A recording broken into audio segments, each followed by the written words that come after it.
So dear student, let us start with the angle of intersection of two curves. वैसे तो ये कहानी हम लोग एप्लीकेशन ऑफ डेरिवेटिव में पढ़ते हैं। किस में पढ़ते हैं? एप्लीकेशन ऑफ डेरिवेटिव में पढ़ते हैं। लेकिन सर्कल के केस में यहाँ पर एक इंपॉर्टेंट बात होती है। सर्कल के केस में एक इंपॉर्टेंट बात होती है ऑर्थोगोनैलिटी ऑफ टू सर्कल्स। तो उसके लिए हम लोग ये angle of intersection of to curves के बारे में हम लोग पढ़ते हैं, बात करते हैं। ठीक है भाई पुलकित, आना है भाई, आना है, क्यों नहीं आना? ठीक है। तो जैसे कि कोई कर्व है, लेट से ये कर्व है y equal to f x, ठीक है। और let say this is a second curve y equal to g x. ये मेरे पास दो कर्व हैं, ठीक है। So angle between the curve, angle between the curve, angle between the curve, इस पॉइंट को ध्यान से समझ लेना बच्चों। ये same point application of derivative में भी आता है, वहां पर नहीं पढ़ाया जाएगा। Angle between the curve is same as, is defined as, ऐसे लिखो, same as नहीं, is defined as, is defined as angle between their tangents, angle between their tangents at their common point of intersection, at their common point of intersection, common point of intersection, मतलब जो point of intersection है उनका, उसके ऊपर जो tangents आप draw करोगे। भाई दो कर्व हैं तो दो कर्व के पॉइंट ऑफ इंटरसेक्शन आ जाएगा। पॉइंट ऑफ इंटरसेक्शन आने के बाद वहां पर आपने टेंजेंट ड्रॉ की, एक टेंजेंट ये है लेट से, और दूसरी टेंजेंट ये है लेट से, टेंजेंट, ठीक है। तो टेंजेंट्स के बीच का जो एंगल होता है उसको बोलते हैं angle between the two curve, ठीक है। ये बात समझ में आई क्या कि एंगल बिटवीन द कर्व की डेफिनेशन क्या होती है? एंगल बिटवीन द कर्व की डेफिनेशन यही होती है बच्चों।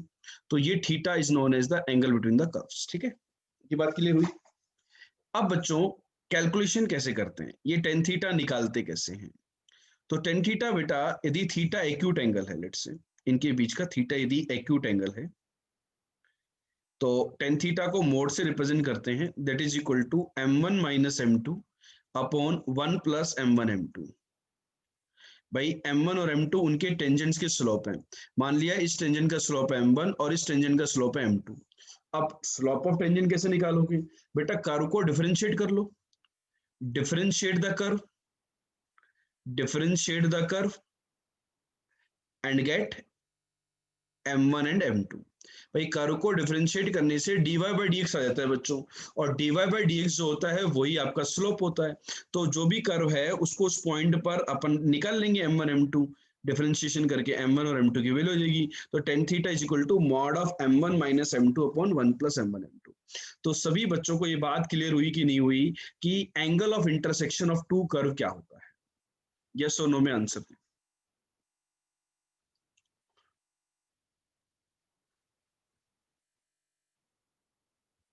जल्दी बोलो, फटाफट से बोलो, ठीक है। तो बच्चा यहां पर angle of intersection of to circles आता है, angle of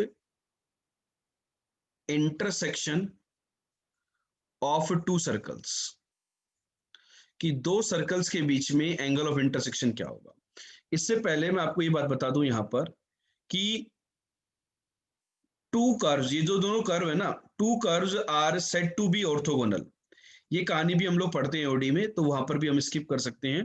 to curves are said to be orthogonal, दो कर्व को ऑर्थोगोनल बोला जाता है। Two curves are said to be orthogonal if theta is equal to 90 degree. यदि उनके बीच का जो एंगल है ना, यदि वो 90 डिग्री आ गया, तो ये ऑर्थोगोनल की डेफिनेशन होती है कि कोई भी दो कर्व ऑर्थोगोनल कब बोले जाते हैं बच्चों?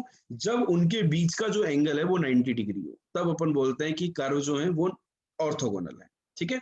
यदि कर्व एक से ज्यादा पॉइंट पे इंटरसेक्ट कर रहे हैं तो पॉइंट के रेस्पेक्ट में बात होगी कि भाई जहां पर 90 डिग्री वहां पर ऑर्थोगोनल, बाकी दूसरे पॉइंट पर नहीं होगा, ठीक है ना। तो हर पॉइंट पे 90 डिग्री होगा तभी हम बोलेंगे ऑर्थोगोनल, ठीक है। तो बेटा angle of intersection of to circles, angle of intersection of to circles. Circles की ऑर्थोगोनलिटी के बारे में भी बच्चों भी बात की जाएगी, चिंता मत करो, थोड़ा पेशेंस रखो। Angle of intersection of to circles क्या कहता है कि मेरे पास लेट से एक सर्कल है ये और दूसरा सर्कल है ये दोनों सर्कल कट कर रहे हैं एक दूसरे को, S1 और S2। ठीक है बच्चों, ये सर्कल जब कट कर रहे हैं बेटा, तो यहां पर आप इनके बीच का एंगल देखना चाहते हो। तो इनके बीच का एंगल मतलब इसके ऊपर आपने टेंजेंट ड्रॉ करी, ये टेंजेंट आ गई। बताओ बताओ क्या ये टेंजेंट इसके सेंटर से पास करेगी क्या? बताओ मेरे को, क्या ये टेंजेंट इसके सेंटर से पास करेगी क्या? यस और नो में आंसर दूं।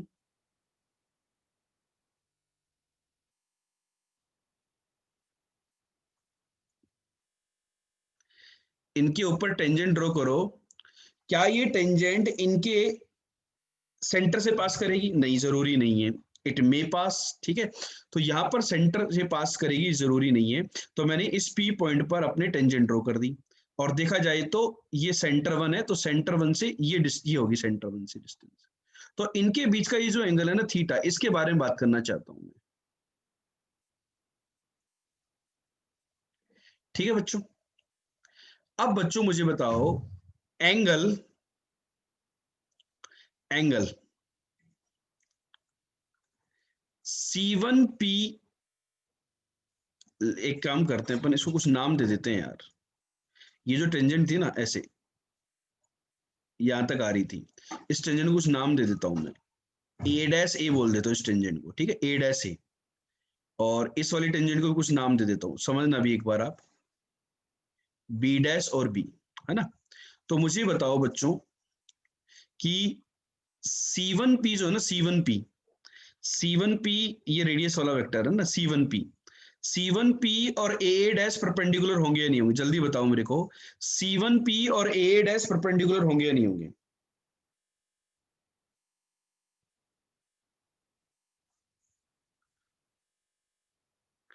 होंगे। तो यहां से बच्चों एंगल C1P डैश देखो, C1P डैश की वैल्यू π/2 माइनस थीटा आ गई कि नहीं आ गई? Similarly C2P will be perpendicular to BB dash, yes और नो में आंसर दो। C2P ये जो रेडियस वेक्टर होगा ये BB डैश के परपेंडिकुलर होगा, वो टेंजेंट थी इसके दूसरे वाले सर्कल पर। तो एंगल C2PA की वैल्यू भी π/2 माइनस थीटा होगी, होगी कि नहीं होगी? तो यहां से बच्चों एंगल C1P कितना आ गया? C1P that is π/2 minus theta plus π/2 minus theta. ये आया कि नहीं आया? तो ये वाला एंगल आपका सोल्व होकर के आ गया बेटा पाई माइनस थीटा। चेक करो, ये वाला एंगल आपका पाई माइनस थीटा आ रहा है। C1P कंप्लीट एंगल, ये जो टेंजेंट्स के बीच का एंगल तो थीटा था, लेकिन C1P जो एंगल आया वो आया बच्चों पाई माइनस थीटा। मतलब यहां पर देखो कुछ इस प्रकार की कहानी हो रही है।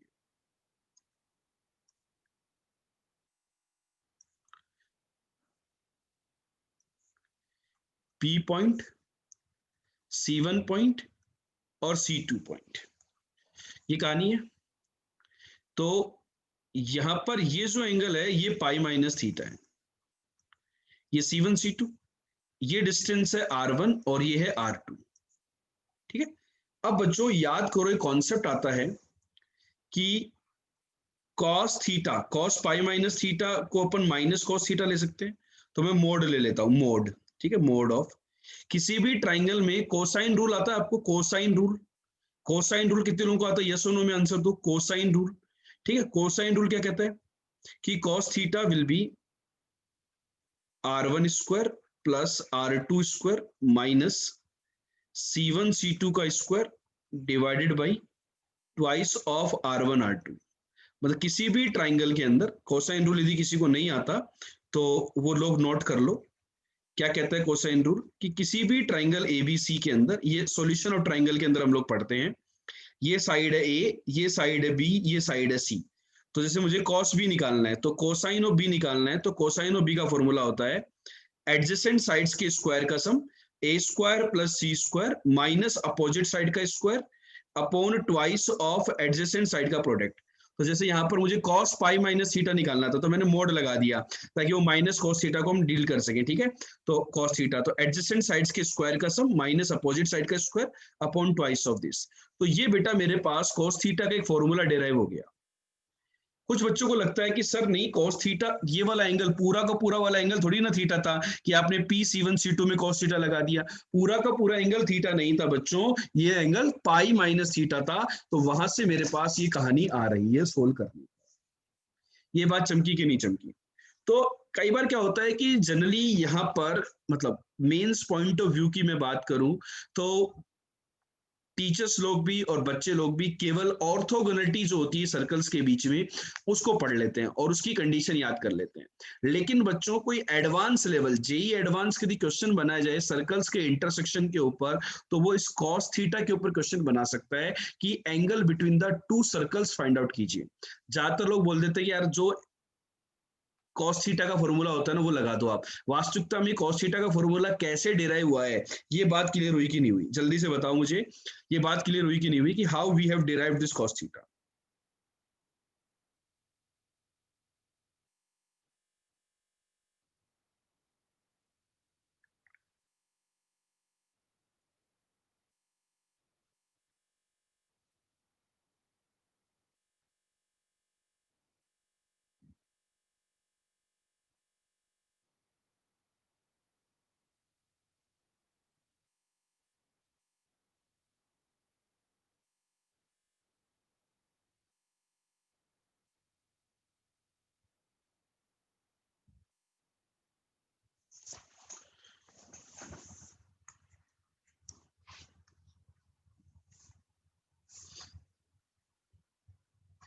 ठीक है, क्लियर।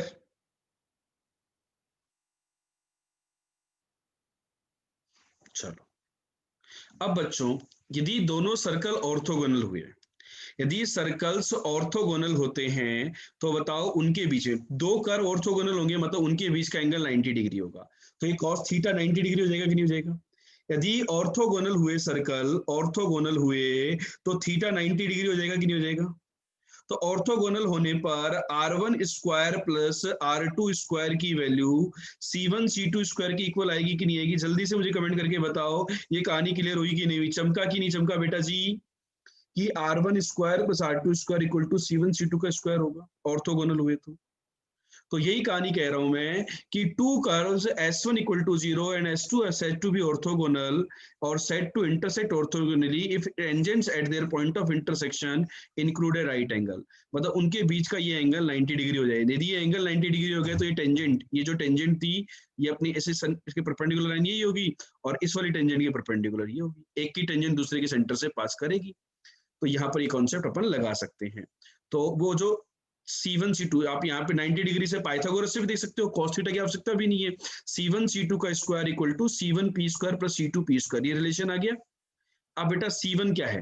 C1 के कोऑर्डिनेट है minus G1 comma minus F1 और C2 के कोऑर्डिनेट है लेट से minus G2 comma minus F2। मैंने मान लिए सर्कल मेरे दोनों जनरल सर्कल्स थे। तो दोनों यदि जनरल सर्कल थे तो C1 C2 के स्क्वायर का फॉर्मूला मैंने लगा दिया यहाँ पर, रेडियस का स्क्वायर C1P जो होगा वो R1 स्क्वायर होगा। तो आर C1P का स्क्वायर R1 हो जाएगा G1 square plus F1 square minus C1। Similarly C2P का स्क्वायर हो जाएगा R2 square that is equal to G2 square plus F2 square minus C2। Yes और नो? ठीक है, इनको पुट कर दिया तो ये कंडीशन डिराइव होकर के आ गई। और यहाँ पर बच्चों ये लिख लेना आप लोग, यदि आपने नहीं लिखा है आपको नहीं पता है तो, कि पहला वाला जो सर्कल है वो ये है, फर्स्ट वाला जो सर्कल है वो ये है बच्चों, और जो दूसरा वाला सर्कल है वो ये है।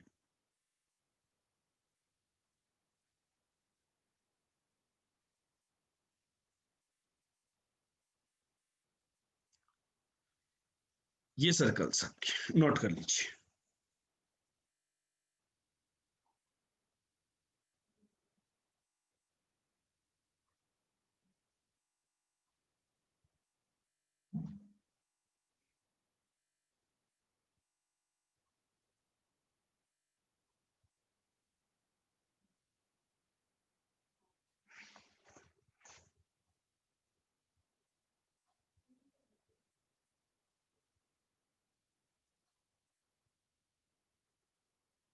क्लियर?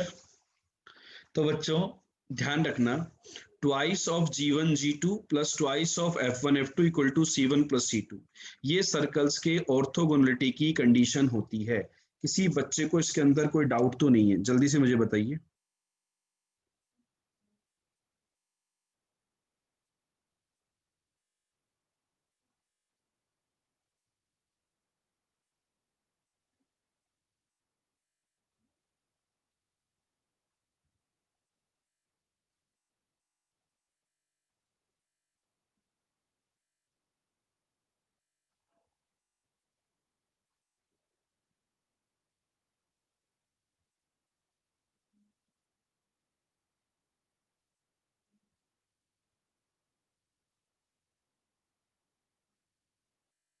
क्लियर?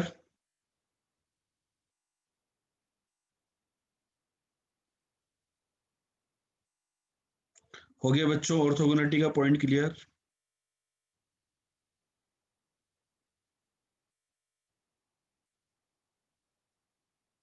चलो, यहाँ पर सबसे पहले मैं आपसे एक सिंपल से क्वेश्चन करवाता हूँ पहले, है ना? सबसे पहले एक सिंपल से क्वेश्चन करवाता हूँ, उसके बाद में कुछ और इंपॉर्टेंट पॉइंट्स के बारे में बात करूंगा। कि दो सर्कल है, लेट से पहला सर्कल लिखिए, x square plus y square plus 5x plus 3y plus 7 equal to 0। दूसरा सर्कल है बेटा, x square plus y square minus का 8x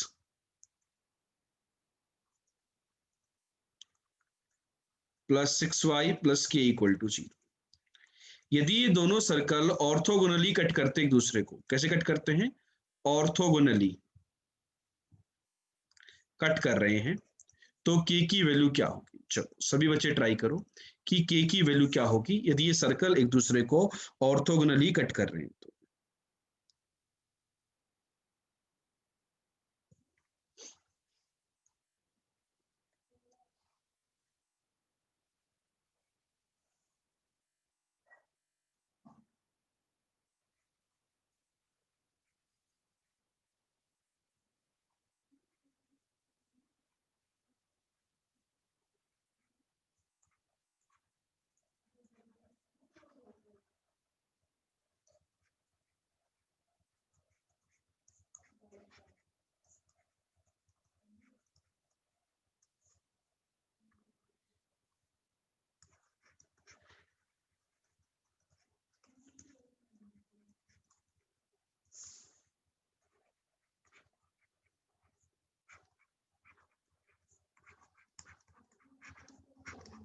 एक बच्चे का आंसर आ चुका है -18। What about the remaining students?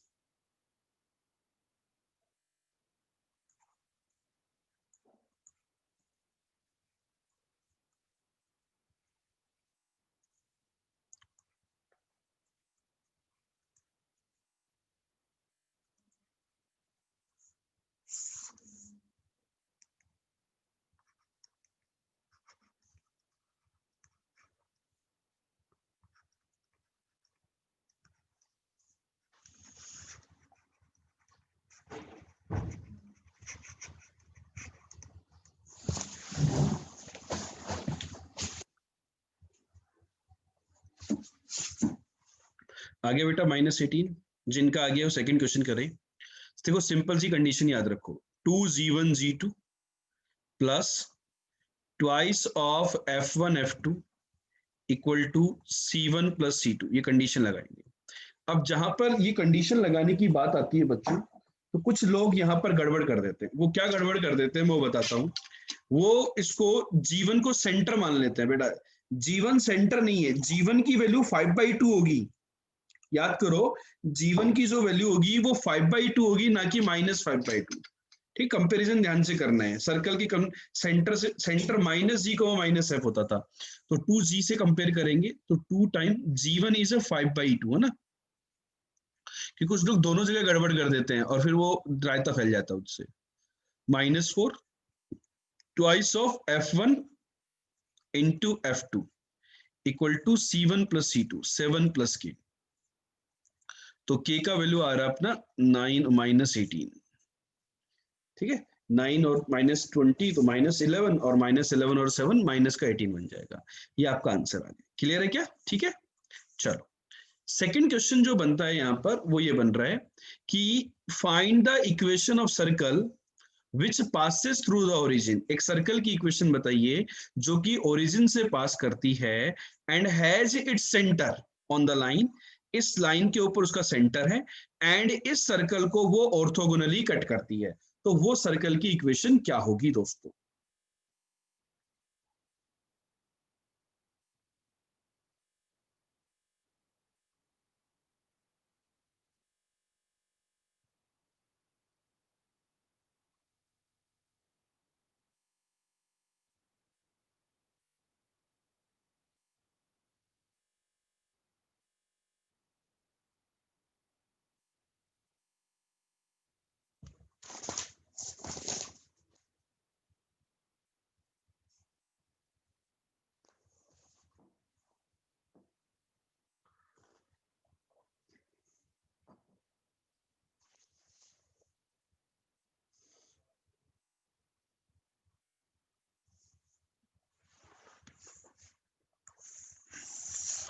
कैसे कैलकुलेट करेंगे बेटा?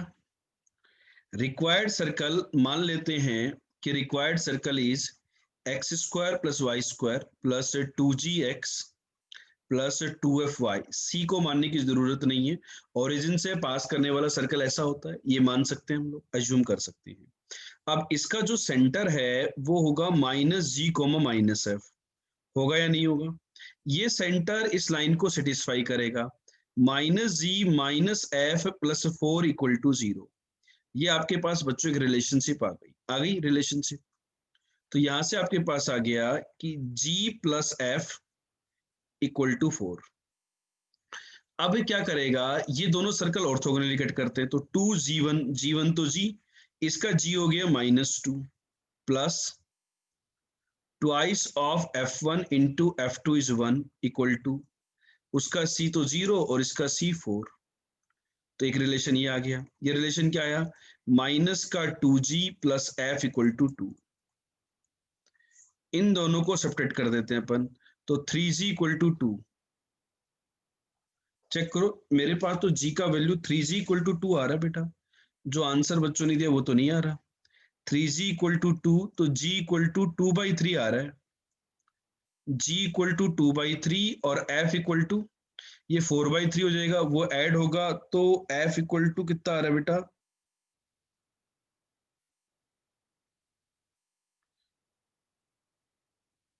10/3।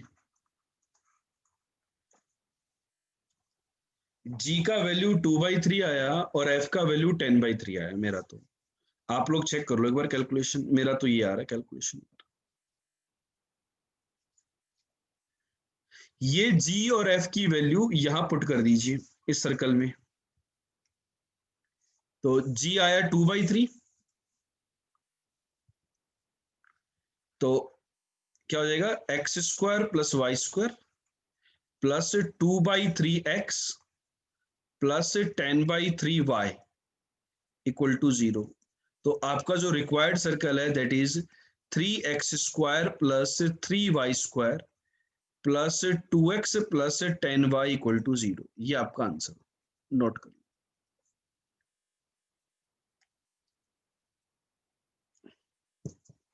तो ये सेकंड टाइप ऑफ क्वेश्चन के ले रहे हैं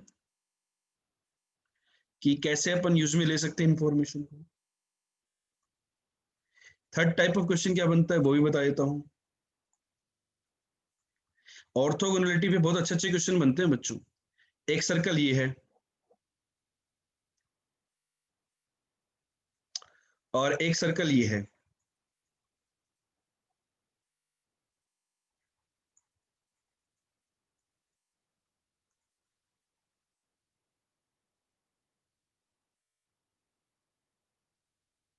अच्छा 2gx, यहाँ 4/3 होगा क्या? 4/3x और यहाँ 20/3 होगा, तो आपका आंसर यहाँ 4x आएगा ना, और यहाँ 20 आएगा। ठीक है, करेक्शन कर लेना थोड़ा सा। ठीक है, find the angle eight which these intersect. Find the angle eight which these circles intersect, these circles intersect। Angle बताइए जिसके ऊपर ये सर्कल्स एक दूसरे को इंटरसेक्ट करते हैं। चलो सोल्व करो।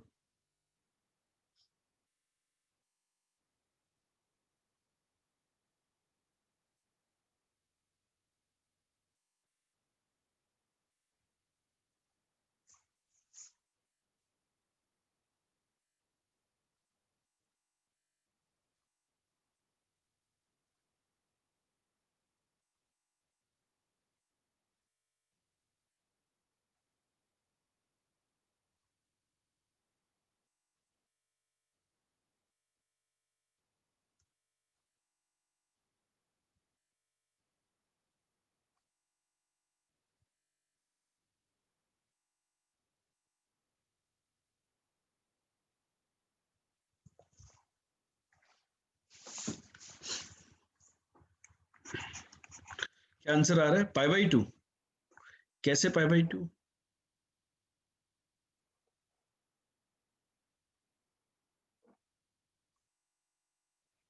C1 कितना है? अच्छा इस कंडीशन को सेटिस्फाई कर रहा है क्या ये? 2g1 g2 plus 2f1 f2 equal to C1 plus C2 की इक्वल आ रहा है क्या?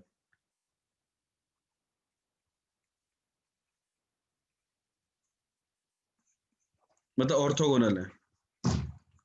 ऑर्थोगोनल है मतलब 90 डिग्री। That's it. चमकी बात या नहीं चमकी?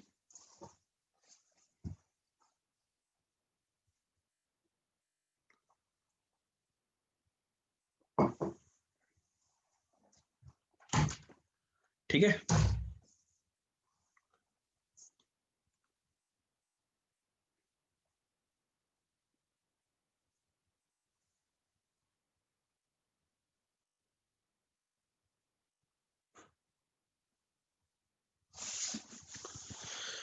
एक क्वेश्चन और करो। लिखो fourth question.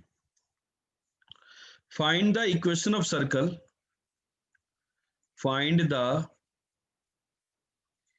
Equation of the circle orthogonal to, orthogonal to both the circles, orthogonal to both the circles। Circles की इक्वेशन ये है x² plus y² plus 3x minus 5y plus 6 equal to 0 and 4x² plus 4y² minus का 28x plus का 29 equal to 0 and whose centre lies on, and whose centre, just calculation के लिए दे रहा हूं मैं, जल्दी से कैलकुलेशन करके देखते हैं। कॉन्सेप्चुअली तो अपन ऐसा क्वेश्चन कर चुके हैं। Lies on the line, check करके बताओ आपका आंसर आया कि नहीं है।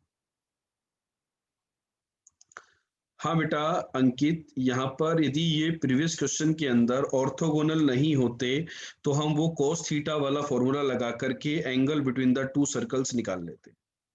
ठीक है।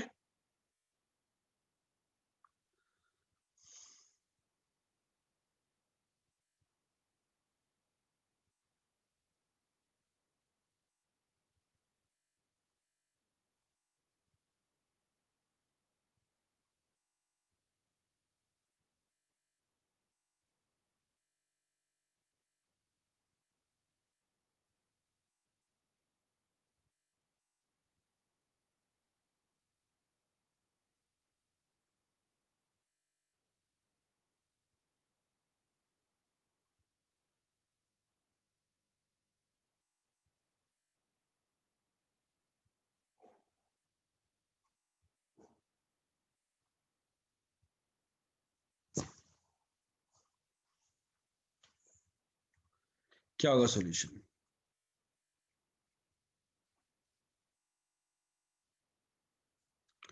रिक्वायर्ड सर्कल मान लेंगे बेटा x² plus y² plus 2gx plus 2fy plus c equal to 0 अब पहले सर्कल के साथ लगाएंगे हंडा 2g1g2 plus 2f1f2 equal to c plus 6। एक रिलेशन आ गया 3g minus 5f equal to c plus 6। दूसरे सर्कल के साथ लगाएंगे 2g1g2, तो इसका g कितना होगा बेटा, -14 होगा क्या बच्चों? क्या इसका g -14 होगा क्या? नहीं, सबसे पहले आप इसको स्टैंडर्ड फॉर्मेट में एक्स स्क्वायर और वाई स्क्वायर कोफिशिएंट को 1 बनाओगे, तभी आप ये यूज में लोगे। यदि आपने डायरेक्ट यूज में ले लिया तो गलती कर दोगे, क्योंकि जब आपने प्रूफ किया था तब आपने इसी तरीके से किया था। तो G2 होगा आपका -7/2। G2 क्या होगा? -7/2 प्लस 2f1f2 इक्वल टू सी रहेगा, और ये 29/4। ये आपका सेकेंड रिलेशन है। सेंटर जो है -g, -f, वो इस लाइन पे लाई करेगा, तो -3g -4f plus 1 equal to 0। ये आपका थर्ड रिलेशन। चलो जी एफ की वैल्यू बताओ। वन रिलेशन में से सेकंड को माइनस कर दें डायरेक्ट, तो सी से सी कैंसिल हो जाएगा। 3g में से बेटा -7g गया तो 10g -5f। 6 में से 29/4 गया तो माइनस का 5/4। 5 कैंसिल हो जाएगा, यहां से आएगा बेटा 8g -4f plus 1 equal to 0। ये वाला रिलेशन दोनों को सब्ट्रैक्ट कर दो, तो g की वैल्यू 0 आ गई और f की वैल्यू 1/4 आ गई। चेक करो यही आ रही है क्या? g का वैल्यू 0 और f का वैल्यू 1/4 आ रहा है क्या? Everybody check it out fast. ये आ गई, तो c की वैल्यू क्या होगी बेटा? c की वैल्यू g 0 आ गया तो यहां पुट कर दो, तो c आ गया माइनस का 29/4। तो आपका जो सर्कल है वो होगा x² प्लस y²। g तो 0 हो गया, खत्म। 2fy तो वो जाएगा 1/2y and plus c is minus का 29/4 इक्वल टू 0। आपका आंसर बच्चों ये आ रहा हो। आप एलसीएम लेकर के चाहो तो 4 से मल्टीप्लाई कर दो, अदरवाइज आप आंसर इस फॉर्मेट में लिख सकते हो। ये बात चमकी की नहीं चमकी, फटाफट से बताइए।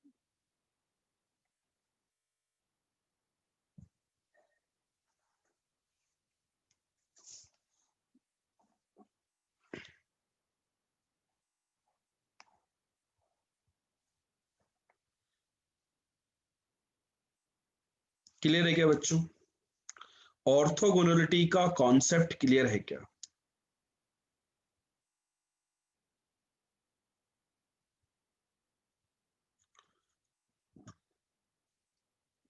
बच्चों ऑर्थोगोनलिटी के ऊपर एक दो क्वेश्चन और भी बनते हैं। बेसिकली ऐसे क्वेश्चन जो और बनते हैं ना, वो जेई एडवांस में आ भी चुके हैं प्रीवियसली, लेकिन वो प्रॉपर्टीज बेस्ड क्वेश्चन है। कैसे क्वेश्चन है बेटा? प्रॉपर्टीज बेस्ड क्वेश्चन है कि एक दो प्रॉपर्टी है ऑर्थोगोनलिटी की, उनके बेसिस पे क्वेश्चन है। लेकिन वो जो प्रॉपर्टी है उनको यदि हम अच्छे से समझना चाहते हैं तो उससे पहले हमें एक कॉन्सेप्ट होता है रेडिकल एक्सिस का, उसको समझना जरूरी है। ठीक है, तो पहले हम रेडिकल एक्सिस के कॉन्सेप्ट को समझेंगे, उसके बाद उन प्रॉपर्टी वाले क्वेश्चंस को मैं सोल्व करवाऊंगा ऑर्थोगोनलिटी का। तो ये ना समझे कि भैया ऑर्थोगोनलिटी सर ने आधा अधूरे कंप्लीट करवा दिया है। वो जो ऑर्थोगोनलिटी के एक दो अच्छे शानदार लेवल के क्वेश्चन और बनते हैं, लोकस से रिलेटेड क्वेश्चन बनते हैं, उनको हम रेडिकल एक्सिस पढ़ने के बाद करेंगे दोस्तों। ठीक है, तो आई होप आपको ये ऑर्थोगोनलिटी वाला जो अध्याय है ये क्लियर हो गया।